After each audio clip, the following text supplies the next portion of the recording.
It's not that hard to admit when a movie has terrible structure, but is it really the structure that makes a movie good? Why are you watching a movie if you aren't simply there to enjoy it? Structure alone shouldn't define quality.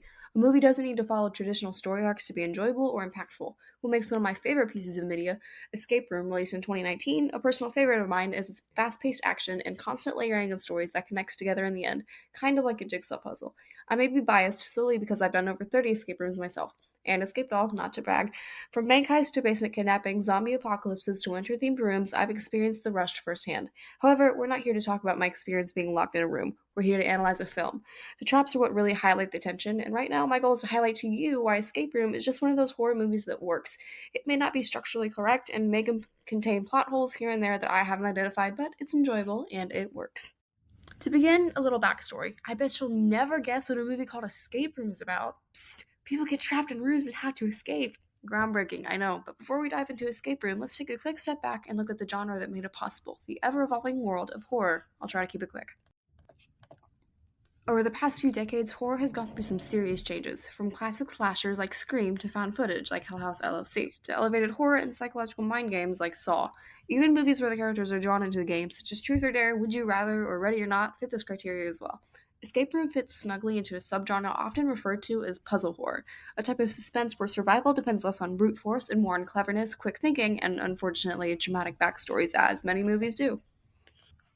Most notably, Escape Room owes a lot to the Saw franchise, the one with 11 films and counting, where a dying man named Jigsaw puts people in overly complex death traps to teach them how to appreciate life. As chaotic as it sounds, it became a cultural phenomenon, mainly because the traps were just as twisted as the morals behind them. There's obviously a lot more going on. 11 movies kind of demand that, but let's save that rabbit hole for another day. Ultimately, that brings us to Escape Room, a movie that may not reinvent horror and really isn't all that popular, but definitely understands what makes modern audiences squirm and keep watching. Spoilers will be included, and discretion is advised. To summarize the movie, besides the fact that the title Escape Room kind of gives everything away, six strangers, each from very different backgrounds, receive an unusual gift, a mysterious black puzzle cube. Eventually, this cube will lead to a business card that leads to an escape room, one thing leads to another, and something leads to $1,000, and it's really better to elaborate from the beginning. The movie starts off with a very compelling intro, one that immediately jumps into action. A character, which we have no idea the identity of, is mumbling to himself about greener pastures and the time of day or something of the other. He looks tired and stirred and confused and anxious and all of the above. Time is slowly closing in, and quite coincidentally, so are the walls. Miserably, we see this character get seemingly crushed by the walls. The film suddenly cuts off and jumps to quite the contrasting scene. Each character has a unique and important backstory, but for now, let's start with our lead, Zoe Davis, played by actress Taylor Russell. Zoe is a brilliant college student with a passion for quantum physics. She's quiet, socially anxious, and clearly the kind of person who notices things that others don't. We definitely see this throughout the movie. We first meet her in her physics class, raising her hand while her professor barely acknowledges her. But once the professor catches wind of her enthusiasm, he encourages her to do something that scares her in a private chat that he had with her later. This is a movie technique also known as Chekhov's gun. It's mentioned, therefore it will be used, and it's also a topic for another day. Shortly after, Zoe receives a mysterious cube, does that sound familiar, in her dorm room. She assumes it's from her professor, which, spoiler alert, it's very much not, but we, the audience, aren't supposed to know that yet. From there, the film cuts between the other soon-to-be players who also receive identical cubes. We meet Jason Walker, who is a wealthy, arrogant businessman who knows very well how to use his employees. Then there's Ben Miller, a chain-smoking grocery store employee with a rough past and even rougher coping skills. However, he's just so done with everything that he literally tries to smash the cube open with a hammer, which, to none of our surprise, does work. Next, we're introduced to Amanda Harper, a war veteran played by Deborah Ann Woll. Woll? I think I'm saying that right. She doesn't get a flashy cube opening scene, but instead arrives already in the building, surrendering her phone to the staff. This is where we see some suspicion coming from the employees. Well, employee, just one. We really only see one of them throughout the entire movie. Amanda, suspicious of the staff, steps into an elevator with a new character, Danny Kahn. He's a self-proclaimed escape room artist who boasts upon his expertise in the field of escape rooms. I hate that I relate to him in that area, but it is what it is. Anyways, he knows all of the tricks, the themes, the strategies. He's played these kind of games before, so of course he's gonna make it out, right? Last but not least, there's Mike Nolan, a kind-hearted truck driver and former coal miner who's just happy to be included. It's his first escape room. He's the oldest of the participants. What could possibly go wrong? Each of these participants are shown to have solved the cube-shaped puzzle in some way, shape, or form, and they are invited to take part in an escape room by the estranged company Minos with a $10,000 prize. Once gathered in the waiting room, the six strangers, Zoe, the naive prodigy, Ben, the burnout, Jason, who's the rich snob, Mike, the truck driver, and Danny, the boasting expert, and Amanda, the war vet, start to trade small bits of info about who they are. Little do they know, their stories matter way more than they think, and the game's proctors are already watching them closely. The current setting, to set the scene, is the lobby. It's just a nice, comforting area with some couches and a table. Now, Zoe, curious as she is, begins to wander around. She sees some significant clues. Now, Danny, the escape room enthusiast, blurts out the oh so helpful line that they might already be in the game. It's obvious, yes, duh. Zoe notices a popular book shoved into the array of others on the table, that being Fahrenheit 451. She notices other locks in the room around this time. There are three numbers. Everything starts to connect for her. Strategically, this is where the film starts tightening their screws. But once Zoe turns that oven dial, everything shifts. The ticking clock starts, and the room begins to heat up. Very subtle at first. The lighting reddens, and jackets come off, and sweat beads appear. The room is becoming suffocating rather than bearable. Fahrenheit 451 wasn't supposed to have this much of a physical impact. As the room gets hotter, the group decides to check on their host, or game master, as Danny calls it.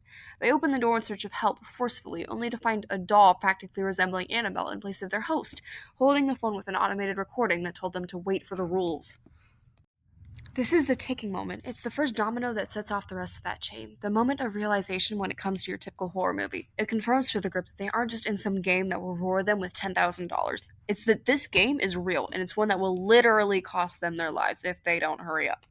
This domino being set off shows the sequence of events sure to come in the future for the series. The audience, assumingly, already knows what's going to happen. The soundtrack itself and the tense conversation going on in the group already prove this. People are going to get hurt, and this game is nothing more than lethal. Rather than hitting us with a gotcha scare, the directors take the cinematic choice to lean into the slow burn tension. Literally. Fire. Get it? Haha. The lighting stays red and ever increasing, the music minimal, and there's still characters, Danny, that treat it like a game. That's the point. The movie lulls us and them into a false sense of control. So, what from what we've seen gets us as an audience into this tense mood? The answer? Tactics, control, immersion, sound. For starters, let's take a look at this doll again. Jason slams open the door to the hostess, only to find that creepy thing. Certainly a shock factor to the audience. As we've seen, Zoe turns the dial up, but really only increases the temperature of the room. The effects start to serve lethal damage to the Annabelle-looking doll here in the hostess scene. Now, the doll isn't just shock value to those with a fear of dolls, but it's also a message to the characters that everything in there is a part of the game. And that brings us deeper into Tactic 1, immersion. Notice how nothing feels out of place. For example, the keys on the table, or Fahrenheit 451, or the doll in the hostess stand. Of course, it's an escape game. The proctors control the players. Yet another horror tactic, knowing these characters have no choice other than to follow along with the game that will eventually kill them. Or maybe it's the illusion of control. The team thinks they're operating the stove, turning the dial like a puzzle input, but all they're really doing is speeding up the burn. That moment when Zoe realizes the temperature is rising instead of actually unlocking anything, that's when her panic starts to set in. They don't control the room controls them. The room only gets hotter. Fahrenheit 451, they said. That's what the temperature will rise to. Everyone is freaking out except for Danny, the escape game expert, is claiming that it's all part of a game. Deep down, though, he looks frightened, like this isn't supposed to happen. This also helps assert to the audience that, once again, this is real. Even our so-called expert is doubting his claims. And honestly, the actor here, if I say his name right, Nick Nodani, he does a pretty dang good job at making us hate him. Eventually, through lots of clues, the group figures out that the key to unlocking the vent, aka their way out, was done by holding down the coasters on the table that kept the vent open. But, of course, one fallacy had to occur. In a flashback, where Amanda was getting very hot in the room, she drank all of the water that was in a dispenser. And, of course, there wasn't enough water to keep the coasters held down. Eventually, through lots of clues, the group figures out that the key to unlocking the vent, aka their way out, was done by holding down the coasters on the table that kept the vent open. But, of course, one fallacy had to occur. In a flashback, where Amanda was getting very hot in the room, she drank all of the water that was in a dispenser. And, of course, there wasn't enough water to keep the coasters held down. After a few minutes, the group makes it out, Amanda with a little bit more PTSD than the rest. I think this can also be a tactic, alluding to the real war with the actual consequences that war has on an individual. With Amanda having gone through the Iraq War, we know that this room would have imposed the most consequences on her. Everyone makes their way through the vent and onto the next room, as the room bursts into flames. The special effects for this movie are, by the way, insane, and we're only past the first room, but onto the second. The group, all now petrified to the core, makes it to the next room. In comparison, it's quite cold. Unlike the threatening situation of fire, though, the group is only faced with a lock. It's a 7-letter combination, one that Ben seems to know after he reflects on a certain negative time in his life. Just to give a brief description of the room, it's a cabin that they all landed right in after they got through the vent of the first room. The cabin is a basic log cabin, and on the walls are 7 reindeer, but you'll never guess their names. And then on the door is a 7-letter lock that has a 7-letter word that needs to go to it. The video or the film flashes to a flashback to Ben where he was taking a joyride after he just got his license, and he was singing along to Rudolph the Red-Nosed Reindeer in his car and was the only survivor of a wreck. Now, I'm not entirely certain which support to place this under, but I'm certain this is more of a tactic that alludes to the audience, or more likely relies on their own experiences to enact that same fear that Ben felt. Even if the audience has never been in a car wreck like the one depicted, it's still scary enough to make someone shiver because it's a completely real situation that can happen to anyone at any time. Just like that, the door unlocks after Jason put in the code that was Rudolph into the 7-letter combination. The group is transported to yet another room, this time more of an add-on to the other room they were previously in, one that sits at a temperature of 30 degrees Fahrenheit, or negative 1.111 degrees Celsius for anyone not in the United States, and dropping. This room is one of my favorites regarding the special effects. The way that the room is laid out is designed in such a way that it resembles that of an iced-over lake, but it's just fake enough that you can tell it's been made to mess with the participants' minds. Despite the fact that the group had already been on the verge of death already once, Danny has in his mind that this is just a game, something that he also reiterated in the cabin. Fortunately, it was only a matter of time before someone discovered the true reality of the game by bumping into a fake wall, and cold fog starts to release into the room. About time. The group urges him to come back as they take note of the cameras flashing on the walls. Danny does so at the sight of the cold fog rushing into the air vents. They make mention that they should go look for clues, and the majority of the group does so. Except Jason, the businessman. He seems a little out of it. Jason is played by Jay Ellis, also prominently known for his role in Top Gun Maverick. He's pretty decent at showing off his anger in these few scenes, but why? Why is he freaking out so much more than the rest? I mean, other than the fact that they could all die, obviously, but that's besides the point. While Jason is spending a hell of a long time banging at the door that never opens, the rest of the group, particularly Zoe, is doing something way more productive. The clues start to pop up here, little significant pieces of information that matter so much more in the movie as it progresses. That's one of my favorite little pieces of directing that happens in the movies. Remember the whole puzzle horror thing I spoke about earlier? That's a technique they explored pretty in depth. The director, Adam Robitel, knew what he was doing when he set this movie up. Previously, he is known for directing multiple horror and thriller movies, such as an installation to Insidious, Paranormal Activity, and The Taking of Deborah Logan. His skills shine through in the escape room so much, in fact, that a second installation was made and a third is hopefully on its way.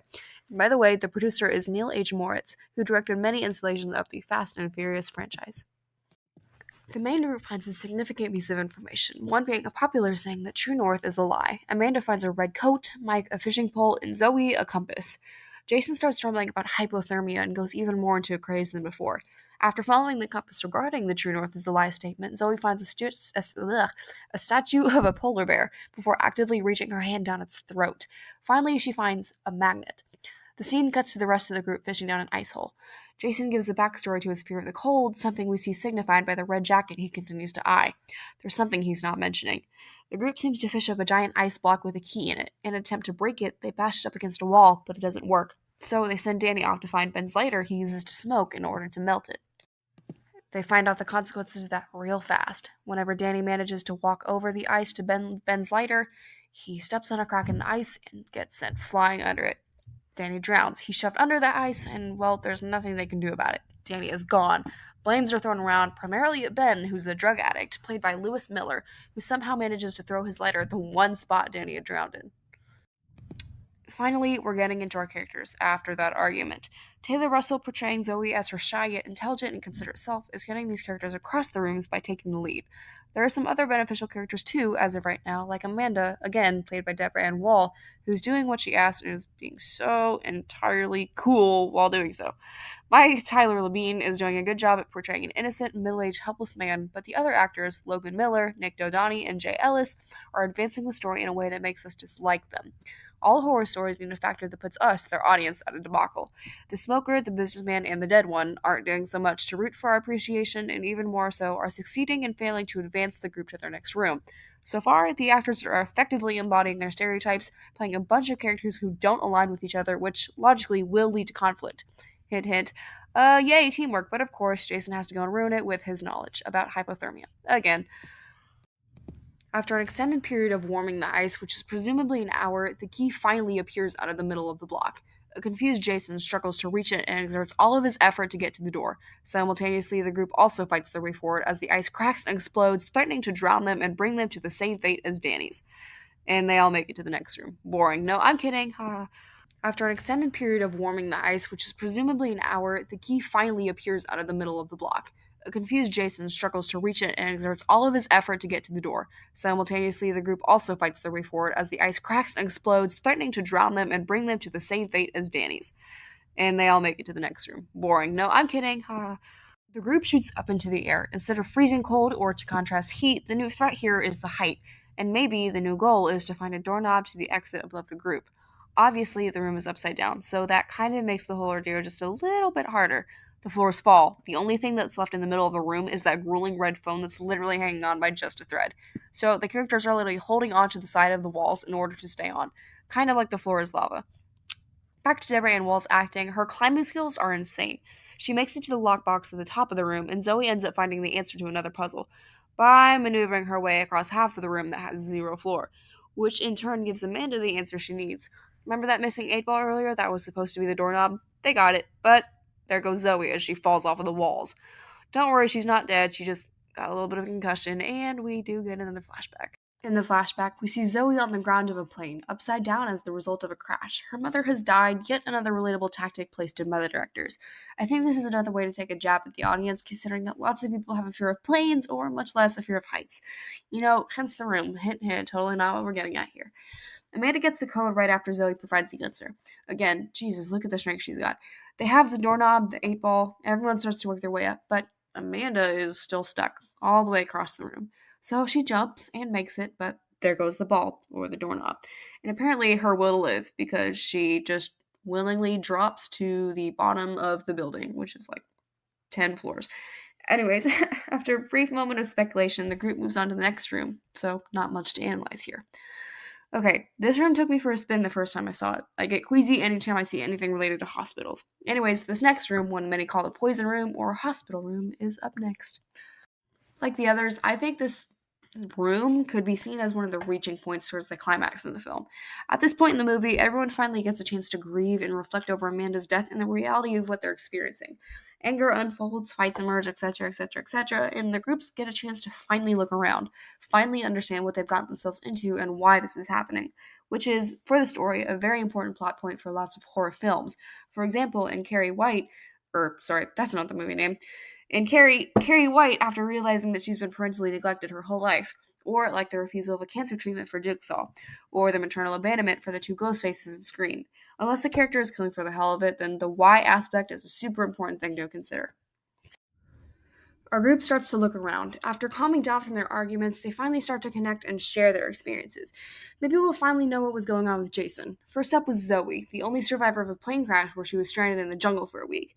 Next, we had Jason in a very familiar jacket, the red one. Jason was the only survivor of a boat accident after his roommate had swam away and supposedly died from hypothermia.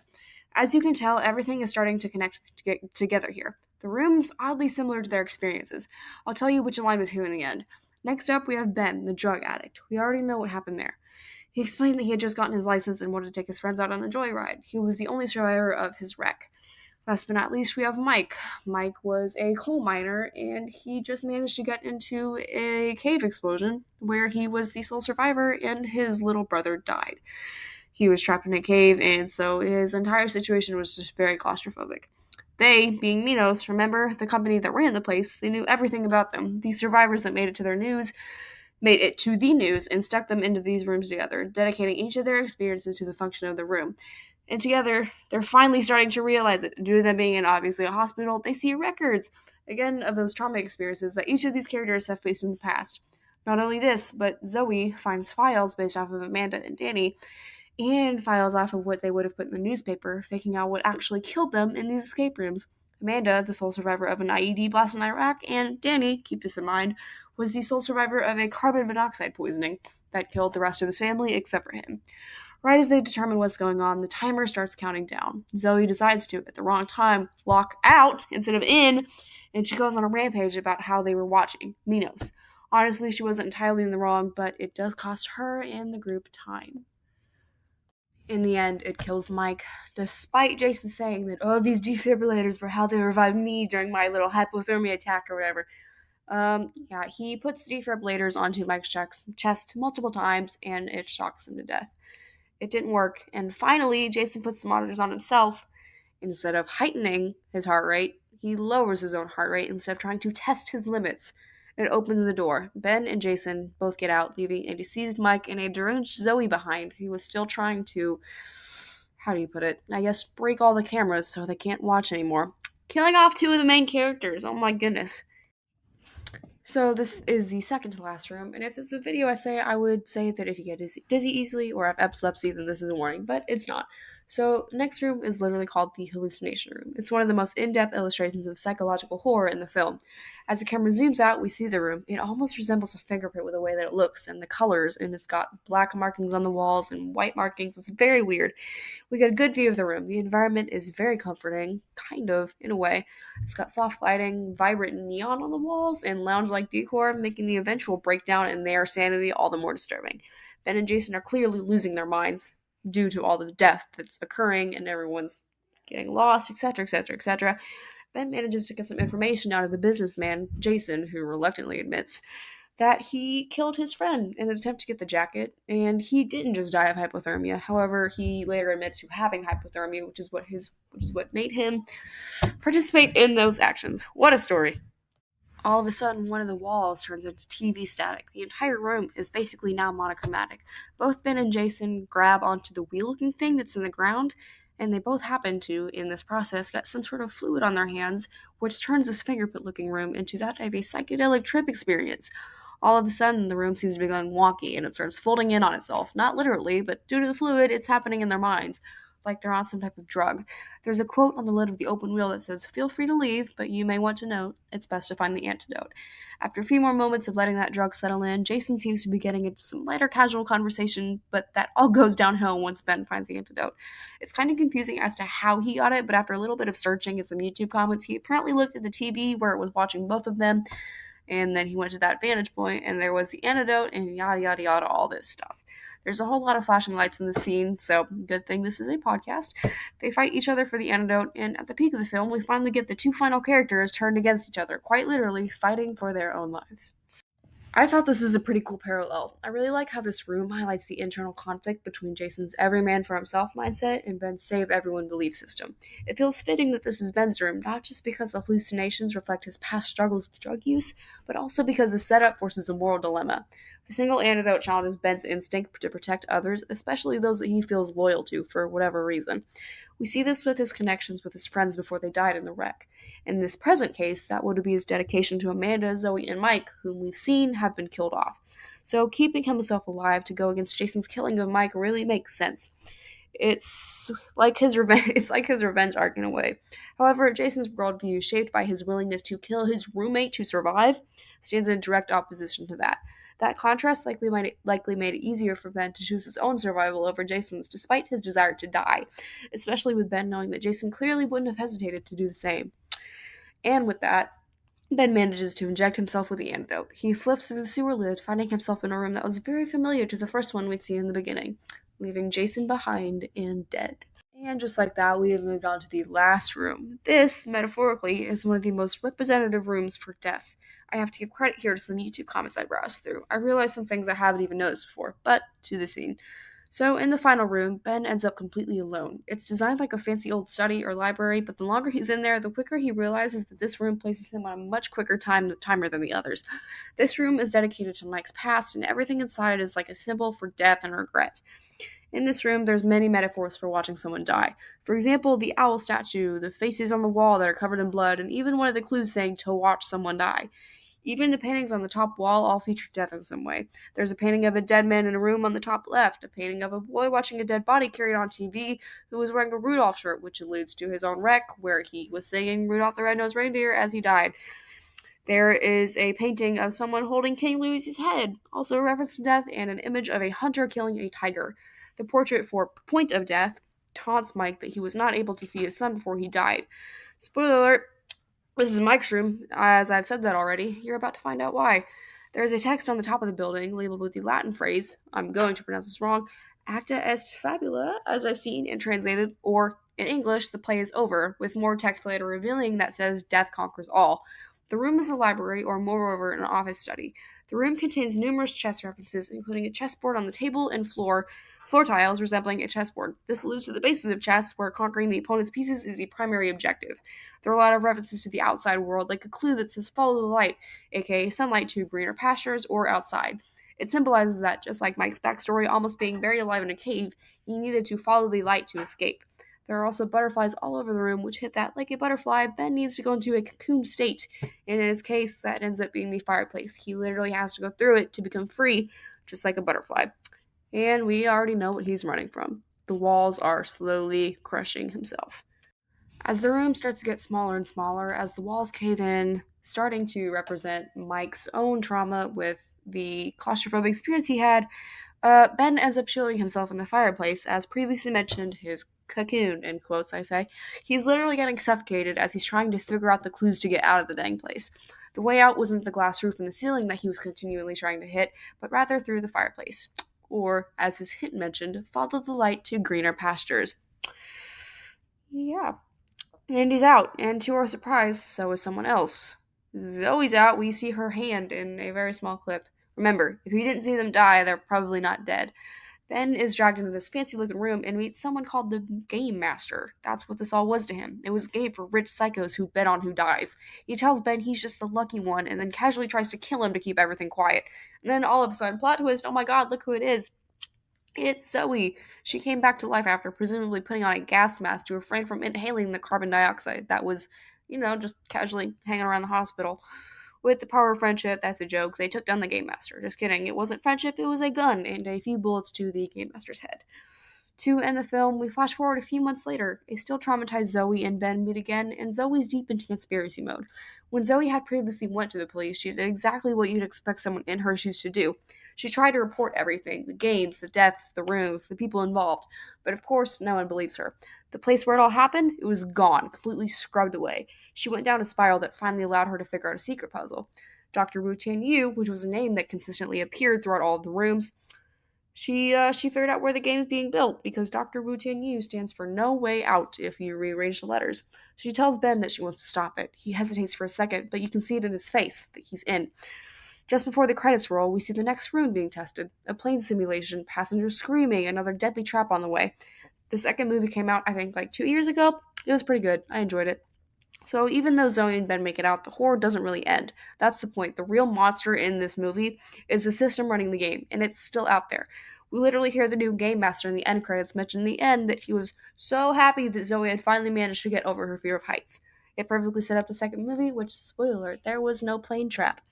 I also forgot to make mention that in the end credits they were all working on a plane. It made mention that they were all kind of running through this plane trying to figure out what the code was, when it was really just a test run for a new game run by Minos, the company that ran everything. And that's whenever they made mention to Zoe that they're so happy she got over her fear of heights.